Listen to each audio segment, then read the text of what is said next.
اب اگلا کوشچن ذہن میں یہ پیدا ہوتا ہے کہ یہ برکت کیسے پیدا ہو سکتی ہے؟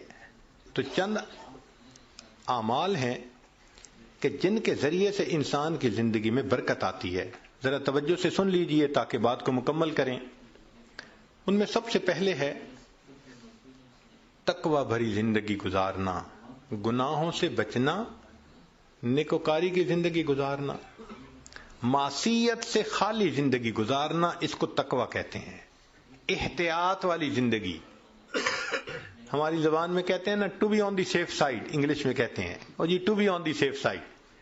تو شریعت کے دائرے میں to be on the safe side رہ کر زندگی گزارنا، اس کو تقوی کہتے ہیں. اللہ تعالیٰ فرماتے ہیں وَلَوْ أَنَّ أَهْلَ الْقُرَىٰ آمَنُوا وَاتَّقَوْا لَفَتَحْنَا عَلَيْهِمْ بَرَكَاتٍ مِّنَ السَّمَاءِ وَالْأَرْضِ. اگر یہ بستی دیسوں والے ایمان لاتے، تقوی اختیار کرتے، ہم آسمان سے برکتوں کے دروازوں کو کھول دیتے.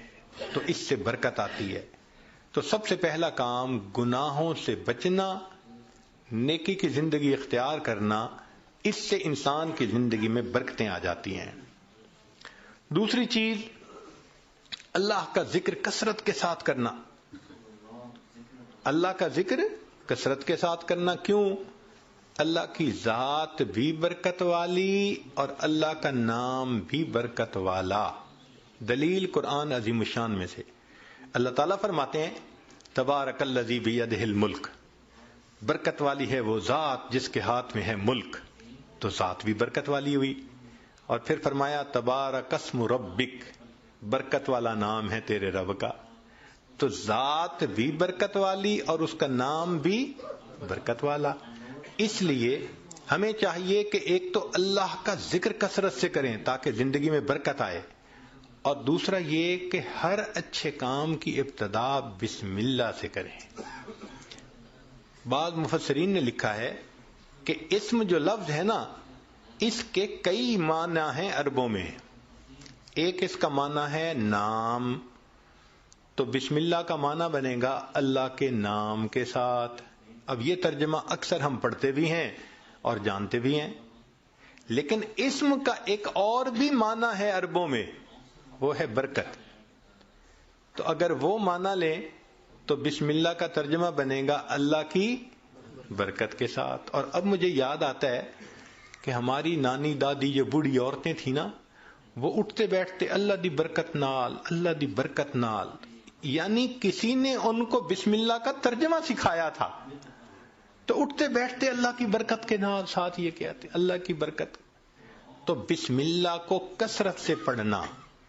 گاڑی کا دروازہ کھولیں تو بسم اللہ پڑھ کے، چابی لگائیں تو بسم اللہ پڑھ کے، سٹارٹ کریں بسم اللہ پڑھ کے، کوئی بھی اچھا کام بسم اللہ پڑھتے رہیں. جس کام پر بسم اللہ پڑھیں گے اللہ اس کام میں برکتیں داخل کر دیں گے. ایک حدیث پاک میں ہے کہ میرا نام برکت والا ہے اور جس کام میں میرے نام کو پڑھا جائے گا میں اس کام میں برکتوں کو شامل فرما دوں گا. تو بسم اللہ ہم اپنی زندگیوں میں نہیں پڑھتے زیادہ. آپ غور کریں، ہماری کوتاہی ہے. ہماری کوتاہی ہے کہ ہم اس کی برکت سے فائدہ نہیں. ہمیں نہ تعویذوں والوں کے پیچھے بھاگنا پڑے گا، نہ عملیات والوں کے پیچھے بھاگنا پڑے گا، نہ کسی اور کے پیچھے جانا پڑے گا. ایک بسم اللہ کی اپنی زندگی میں کثرت شروع کر دیں، اللہ تعالی ہر چیز میں برکتیں عطا فرما دیں گے. آپ اس کو تجربہ کر کے دیکھیے. سبحان اللہ، کیا برکتوں کا سمندر ہمارے پاس ہے اور ہم ادھر ادھر بھاگے پھر رہے ہوتے ہیں. یہ تو ایسا ہی ہوا کہ انسان دریا کے کنارے ہو اور پیاسا مر رہا ہو. تو ایک تقوی سے برکت آتی ہے اور دوسری اللہ کے ذکر سے، اللہ کے نام سے. بسم اللہ کو مختلف اوقات میں کاموں سے پہلے پڑھنے سے انسان کے عملوں میں، کاموں میں برکت آ جاتی ہے. اور تیسری چیز کہ انسان کی دعا، اس سے بھی زندگی میں برکت آ جاتی ہے. دعا سے برکت، جی خود دعا کریں، ماں باپ سے دعا کروائیں، پیر استاد سے دعا کروائیں، دعائیں لیں، دیکھیں برکتیں کیسے آتی ہیں. ایک ہوتا ہے دعا کروانا اور ایک ہوتا ہے دعا لینا، ان میں فرق ہے۔ آج ہم سب لوگ دعائیں کرواتے پھرتے ہیں، اور دعائیں لینا یہ ہوتا ہے کہ انسان اتنا اچھا بنے، نیک بنے کہ اس کا چہرہ دیکھ کے ماں باپ کے دل سے دعا نکلے، پیر استاد کے دل سے دعا نکلے، دوست کے دل سے دعا نکلے، یہ ہوتا ہے دعائیں لینا۔ بیوی بچوں کے دل سے دعا نکلے۔ کیا ہم ایسے ہیں کہ ہمیں دیکھ کے کسی کے دل سے دعا نکلے؟ ہوک تو نکلتی ہوگی جو ہم ستاتے ہیں بیوی کو، یا ستاتے ہیں بچوں کو، یا اپنے ساتھیوں کو، تو ہمیں دیکھ کے لوگوں کے دل سے ہوک تو نکلتی ہوگی کہ اس نے ہمارے ساتھ کتنا برا کیا۔ کاش کہ ہم دعائیں لینے والے بنتے ہیں۔ دعا سے برکت، ذرا سنیے۔ ابو ہریرہ رضی اللہ عنہ نبی علیہ السلام کی خدمت میں حاضر ہوئے۔ اے اللہ کے حبیب صلی اللہ علیہ وسلم، میں باتیں آپ کی سنتا ہوں، بھول جاتا ہوں۔ تو نبی علیہ السلام نے دعا دی، ایسی دعا ملی کہ فرماتے ہیں اس کے بعد میں بات سنتا تھا، مجھے بات بھولتی ہی نہیں تھی۔ انس رضی اللہ عنہ نے نبی علیہ السلام کی خدمت کی 10 سال۔ نبی علیہ السلام نے ایک مرتبہ دعا دے دی، اے اللہ اس کے رزق میں، عمر میں، اولاد میں برکت عطا فرما دے۔ فرماتے ہیں اللہ نے میرے رزق میں اتنی برکت دی کہ لوگوں کے پھلوں کا باغ تھا تو سال میں 1 مرتبہ پھل دیتا تھا، اور میرا پھلوں کا باغ سال میں 2 مرتبہ پھل دیتا تھا۔ اور فرماتے ہیں کہ اتنی میری آمدنی تھی کہ میں لکڑی کاٹنے والے کلہاڑے سے سونے کی ڈلیوں کو توڑا کرتا تھا۔ ذرا غور کیجئے، لکڑی کاٹنے والے کلہاڑے سے سونے کی ڈلی کو توڑا، تو وہ ڈلی کتنی ہوتی ہوگی؟ تولوں میں تو نہیں نہ ہوگی، تو کلوز میں ہی لگتا ہوگی کہ جو لکڑی کاٹنے والے کلہاڑے سے توڑتے تھے۔ اتنا سونا اللہ نے دیا، مال اتنا دیا، برکت اللہ نے۔ فرماتے ہیں کہ اولاد میں اللہ نے اتنی برکت دی کہ 100 سے زیادہ پوتے پوتیاں، نواسے نواسیاں میں نے اپنی آنکھوں سے دیکھے۔ 100 سے زیادہ۔ اللہ اکبر کبیر، اللہ نے برکت دے دی۔ ایسی برکت تھی ان کے رزق میں کہ ایک صحابی ان کے گھر آئے۔ میں یہ بات سنا کے ذرا آگے بات پڑھاتا ہوں۔ ایک صحابی ان کے گھر آئے، کھانا کھایا تو انس رضی اللہ عنہ نے اپنی باندی سے کہا کہ بھئی تولیہ لاؤ، ہاتھ ان کے دھلائے ہیں تو وہ پوچھ لیں۔ وہ تولیہ لائی تو تولیہ میلا تھا، تو انس رضی اللہ عنہ نے ڈانٹا، دیکھ نہیں رہی تم اتنا میلا تولیہ لے کے آئی؟ وہ کہنے لگی بس تھوڑی دیر، جیسے ہم کہتے ہیں نا ویٹ اے منٹ۔ اس نے بھی کہا جی ویٹ اے منٹ، میں آتی ہوں۔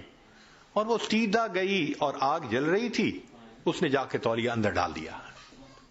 اب مہمان حیران ہے کہ تولیہ آگ میں ڈال دیا۔ تھوڑی دیر کے بعد اس نے تولیہ نکال دیا، صاف شفاف تولیہ، اور وہ لے کے آئی اور کہ پلیز پلیز ہاتھ آپ اپنے جو ہے نا اس سے صاف کر لیں۔ وہ کہتے ہیں گرم گرم تولیے، صاف ستھرا، میں نے اس سے ہاتھ تو خشک کر لیے۔ میں نے انس رضی اللہ عنہ کی طرف دیکھا تو پوچھا یہ کیا معاملہ ہے؟ تو انس رضی اللہ عنہ مسکرائے، کہنے لگے اصل میں میرے پاس ایک مرتبہ اللہ کے حبیب صلی اللہ علیہ وسلم تشریف لائے تھے، میں نے آپ کو کھانا کھلایا تھا اور ان کو ہاتھ خشک کرنے کے لیے تولیہ دیا تھا۔ جب سے اس تولیے کو میرے آقا صلی اللہ علیہ وسلم نے چھوا ہے، آگ اس کو اب جلانے سے باز آ گئی ہے۔ یہ میلا ہو جاتا ہے، ہم تنور میں ڈالتے ہیں، آگ میل کچیل کھا لیتی ہے، صاف تولیہ ہم باہر نکال لیتے ہیں۔ تو بھائی انہوں نے خدمت کی، اللہ کے حبیب صلی اللہ علیہ وسلم نے دعا دی۔ آپ بھی ماں باپ کی خدمت کر کے دعائیں لیں، بیوی بچوں کے ساتھ اچھا سلوک کریں، دعائیں لیں، دوست احباب سے دعائیں لیں، تو دعائیں لیں، پھر دیکھیں برکتیں کیسی آتی ہیں۔ تو دعا سے بھی انسان کی زندگی میں برکت آتی ہے۔ چنانچہ حضرت اختر تھانوی رحمۃ اللہ علیہ نے لکھا ہے کہ ایک ماں باپ تھے، ان کے 3 بیٹے تھے۔ تو جب جائیداد تقسیم ہونے کا وقت آیا تو ایک بھائی جو سب سے چھوٹا تھا نا، وہ کہنے لگا کہ بھائی تم دونوں ساری زمین پیسہ لے لو، والدین کی خدمت مجھے دے دو۔ وہ بڑے خوش ہو گئے کہ چلو بھائی ساری جائیداد ہم مل گئی اور یہ کرے خدمت۔ اس نے خدمت کی. اب اس کے والد اس کو ایک نصیحت کیا کرتے تھے کہ بیٹا بس جس چیز میں برکت نہ ہو وہ نہ لینا، ہمیشہ وہ چیز لینا جو برکت والی ہو. بہت کہتے رہتے تھے.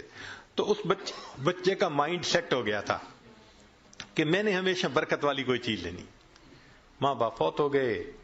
اس نے ایک دن خواب میں دیکھا، کہنے والے نے کہا بھائی تم جو ہے نا وہ فلاں جگہ جاؤ تو پتھر کے نیچے 50 دینار پڑے ہوئے ہیں، لے لو. تو چونکہ مائنڈ سیٹ تھا برکت والا تو اس نے پوچھا ان 50 میں برکت ہوگی؟ انہوں نے کہا نہیں برکت نہیں ہے. انہوں نے کہا مجھے نہیں چاہیے. صبح اٹھا، بیوی کو خواب سنایا تو بیوی ماشاءاللہ پھر بیوی ہوتی ہے، کہنے لگی لے لو جا کے. اس نے کہا بھئی برکت نہیں، میں نہیں لوں گا. اس نے کہا نہ لینا، ذرا جا کے دیکھ تو لو نا پڑے بھی ہیں یا نہیں. اس نے کہا دیکھنے بھی نہیں ہے. خیر بات چلی گئی. اب کچھ دنوں بعد پھر اس نے خواب دیکھا. کہنے والے نے کہا بھئی فلاں جگہ 10 دینار رہ گئے ہیں، وہ لے لو جا کے. اس نے کہا برکت ہوگی؟ اس نے کہا برکت نہیں ہوگی. اس نے کہا مجھے نہیں چاہیے. صبح اٹھ کے بیوی کو خواب سنایا. اس نے کہا دیکھا آپ نے 40 کا نقصان کر دیا نا، پہلے لے لیتے تو 50 ملتے. میں تو اب بھی کہتی ہوں میرا مشورہ تو یہی ہے کہ جاؤ 10 ہی لے لو. اس نے کہا بھئی برکت والے نہیں، مجھے نہیں چاہیے. 10 بھی گئے. پھر کافی دنوں کے بعد خواب آیا، کسی نے کہا بھئی 1 دینار رہ گیا ہے، جاؤ اور فلاں جگہ سے لے لو. اس نے کہا برکت والا ہوگا؟ اس نے کہا ہاں برکت والا ہوگا. وہ صبح اٹھا، بیوی کو سنایا اور جا کے برکت والا دینار لے لیا. جب گھر لا رہا تھا تو اس کے دل میں خیال آیا بھئی بڑا عرصہ گزرا، کبھی کوئی اچھی ڈش نہیں بنی اور مزے کا کھانا نہیں کھایا. آج اللہ نے یہ 1 دینار دے دیا ہے تو چلو کچھ لے جاؤں. تو وہ گیا، مچھلی بک رہی تھی بڑی ساری، اس نے لے لی. مچھلی لے کے گھر آیا، بیوی کو کہا کہ دیکھو بھئی وہ دینار مل گیا تھا، میں نے اس میں سے کچھ خرچ کر کے یہ مچھلی لے لی کہ تم آج پکاؤ، کھانا تو اچھا کھائیں نا آج. اس نے کہا بہت اچھا. اب وہ جب مچھلی کو تیار کرنے لگی تو جب کاٹا تو اس کے پیٹ میں ایک ہیرا تھا، ڈائمنڈ تھا. اب اس نے اس کو نکالا تو چمکتا ہوا ڈائمنڈ. اس نے کہا میں تو جیولر کے پاس لے کے جاؤں گا. جیولر کے پاس لے کے گیا تو وہ دیکھ کے کہنے لگا تمہیں یہ ملا کہاں سے؟ اس نے کہا مجھے تو مچھلی کے پیٹ سے ملا. اس نے اس کو تولا، وہ اتنے کیرٹ کا ڈائمنڈ تھا کہ جب اس نے اس کی پیمنٹ کی تو اس بندے کے ساری زندگی کے خرچے سے وہ قیمت زیادہ تھی. ایک ہی مرتبہ اللہ نے پوری زندگی خرچہ دے دیا. اس کو کہتے ہیں برکت. ہمیں اصل میں کسی نے سکھایا ہی نہیں شروع سے کہ یہ بھی ایک مانگنے والی چیز ہوتی ہے. ہم اللہ سے یہ تو کہتے ہیں کہ ابھی 1000 پاؤنڈ ہے تو اللہ مجھے 2000 پاؤنڈ دے دے، 3000 دے دے. یہ تو کبھی نہ مانگا. اللہ جو آپ نے دیا ہے اس میں برکت دے دیجئے، اسی میں برکت مل جائے. یقین سے عرض کرتا ہوں ہماری پریشانیاں آج ختم ہو جائیں. ہمیں کم نہیں دیا اللہ نے، لیکن ان میں چونکہ برکت نہیں، مسئلے حل نہیں ہوتے. تو اللہ سے برکت مانگیے. تو وہ برکت ملتی ہے تقوی سے، وہ برکت ملتی ہے بسم اللہ کے پڑھنے سے، اللہ کے